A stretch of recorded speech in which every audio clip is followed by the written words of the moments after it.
Knicks finished at the midway point after the loss to Detroit on Monday, so we're halfway into the season.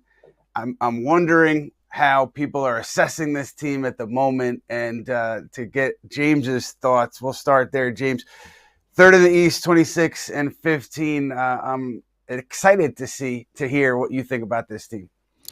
Yeah, you would think that the sky is falling, obviously, as online as we all are, and I understand it, right?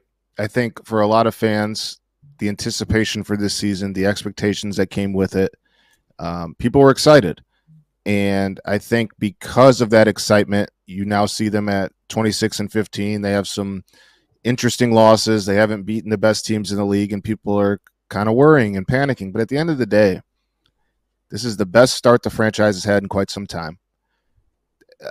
I know it's kind of hard to forget, but this team is relatively brand new with one another. Obviously, adding Mikal and Cat this offseason, Cat right before training camp, and even OG around this time last year, and he didn't play too much. So you're working in three guys who have such big roles on this roster. You're changing the way you play from a year ago, basically flipping the offense upside down, where they're a ball movement team that cuts, wants to shoot a lot of threes, as opposed to last year where they were a little bit more defensive minded, a little bit more pick and roll bound. It's just different, and this team is working out the kinks. I think, and I'm sure we'll talk about the minutes at some point, I do think that the fact that the starters have been healthy has been good in helping this team get to this point in the season, right? Like, I think the fact that they've been able to build chemistry. Now, I don't think it's translated to the defensive side of the ball, and again, I'm sure we'll talk about that. But offensively, they came out the gate pretty much really good, and they've been able to kind of iron out those kinks and continue along and figure stuff out. So I understand fans' frustration, especially if this is just naturally one of the most exciting periods you've had as a Knicks fan. But at the end of the day, they're third in the East, fifth best net rating, third best offense, and they're doing something that a Knicks team hasn't done around these parts in a while. I feel like Tom Thibodeau would appreciate you pointing out that net rating. He tells us regularly in his press conferences. Denny, what about you? Where are you on the Knicks right now? Well, James hit a lot of points that I totally agree with. The folks that are upset, you guys, relax. It's okay. What are we talking about? We're talking about third in the East. All right, we're talking about being in contention. We're talking about you actually expecting to be there April, May, and June. I think that those expectations should be there with this team that is assembled right now. But yes, when the Knicks, lose to teams that Knicks fans are expecting them to beat, like Detroit last night, yeah, you definitely have some folks that are upset. But if you look at the game, watch the game, definitely some things that need to be ironed out, but I don't think it's anything crazy that the Knicks won't be able to solve in the next couple of games, weeks, etc. Whether it's turnovers, minimizing those, because there were a lot of turnovers last night, or whether it's actually strategic when it comes to defense. Those things can be ironed out in the next couple of games going forward in the future. So, Knicks fans, I want you guys to relax. I want you guys to understand that there is some light at the end of the tunnel if you feel there is none. You're third in the East. Come on, Ian. Look, I appreciate the positivity. Just to bring the counterpoint, I'm going to go here with this team. I still don't feel like they are together as one unit. I feel like there's still kind of disparate pieces here and there that you see throughout these games where they don't seem like they're all on the same page. I mean, from an X's and O standpoint, sure, but also just from a general team standpoint. Maybe that comes with time too. Maybe it's unfair to expect that through just 41 games of a new roster. And the other piece is the defense. It's really been up and down and more down than up. And I do think that offense is not going to be a problem with this team. And the factor here to determine how far they can go in the spring is their defense. And then I look at OG Anunoby and Mikal Bridges. And look, there's five people on the floor when you're playing defense. To single one player out, two players out, it's often tricky. It's often misleading. But night like last night, for instance, Cade Cunningham, tough cover for sure.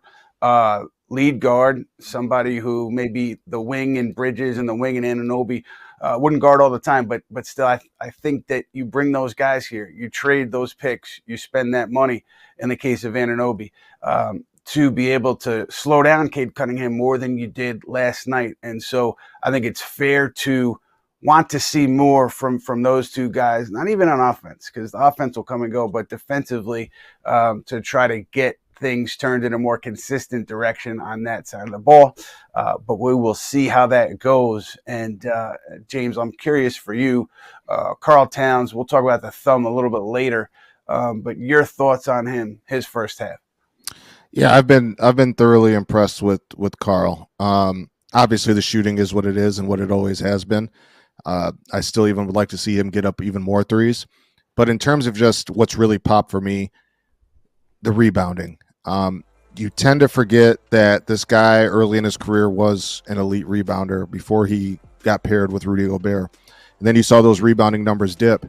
And now that he's the lone center, he's right back into the trenches, right? Like if there was anybody who questioned Cat's toughness or his demeanor, like those have been put to rest. Like he is leading, I think he's second in rebounding. I think he's leading the league in contested rebounds. He's done everything you can ask in that regard. And then the passing. Obviously his shooting brings a lot of gravity. There's always eyes on him. And his ability to find players on time, on target, the cutters, Josh Hart, OG Anunoby, Mikal Bridges, it just opened up a lot for the New York offense. And I've been thoroughly impressed with Cat. He's an MVP candidate. Defensively, right, like there are things that New York needs to figure out. Are they best with him as a 5? I mean, I think there is a reason that the Timberwolves went and got Rudy Gobert. Like that can't be ignored. Is there a way to disguise it if he is the 5? Because offensively, what you want is for him to be kind of that floor spacing big, and you want him to be the 5 on offense if you can, and then the 4 on defense if you have an elite rim protector next to him. They do not have that right now, so they have to figure out ways to kind of cover him up. It starts obviously with what's in front of them. They need the guys in front of them to consistently be what they were brought here to do, of course. But when he gets to the rim, he's got to do a better job of contesting and making things uncomfortable for shooters and ball handlers. But overall, he's been really good. I think he's exceeded my expectations. I didn't expect the rebounding to pop like it did. I knew he was a good passer, but he's adding some flair too. Overall, the Karl-Anthony Towns experience has been good for New York. Denny, breakdown with Denny Blanco. Be sure to catch that on Denny's social media channels. Denny, where are you on Mikal Bridges after the first half of this season? The big meow? No, not the big meow, but the former Brooklyn Bridge, now Manhattan Bridge, Mikal Bridges. Where are you on him?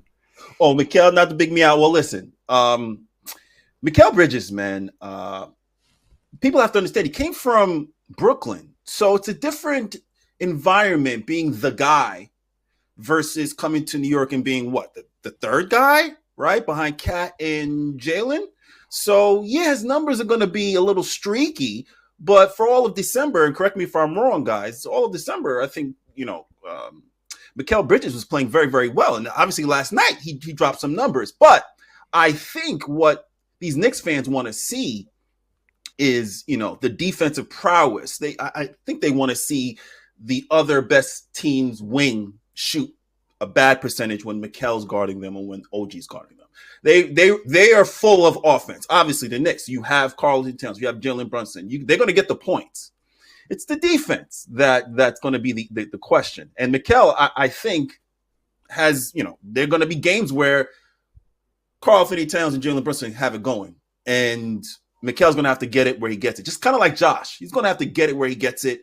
But he's going to have to increase the intensity on defense. I don't know what that's going to look like. Same with OG going into the next couple of games. But maybe that has something to do with, some rest. I don't know. But defensively, they have a ways to go in terms of Mikal Bridges on the wing. You're not stopping these guys that are superstars, all-stars, guys that are going to be able to do, like Cade Cunningham's guy's phenomenal. You're not going to stop him, but you need to slow him down by any means necessary if you're trying to be competitive.